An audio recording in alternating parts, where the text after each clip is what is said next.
The Mauser HSc is a .32 auto pistol introduced in Nazi Germany during World War II and manufactured until 1977. The designation HSc stood for Hahn Selbstspanner, self-cocking hammer, Pistole, third and final design C. Production was continued in 1945 to 1946 during the French occupation and, from 1968 to 1977 by Mauser. It has a semi-exposed hammer, double-action trigger, single-column magazine, and a spring surrounding the barrel. The Mauser HSc was originally intended as a commercial pistol. It competed with the contemporary German Walther PPK and PP and Sauer 38H for police and military use. It was procured initially by the Navy, Kriegsmarine, soon followed by the Army and police.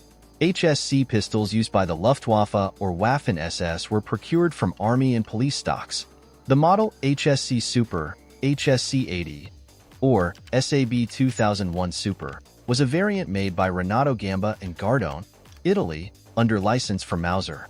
This pistol was chambered in .32 auto, .380 auto, and 9x18mm Ultra, and featured a double-column magazine, a recurved trigger guard on some models, and an American-style magazine release behind and below the trigger guard. The Mauser model HSc 80 pistol is a common shooting weapon. The minimum length of the pistol is 160 millimeters. HSc 80, it has some improvements to the design. The butt has been lengthened, allowing the magazine capacity to be increased to 15 rounds 2-column magazine, and the frame has been altered to give the trigger guard a recessed curve on its forward edge so as make it suitable for a two-handed grip. Under the SAB banner, the name has been changed to HSc Super G15.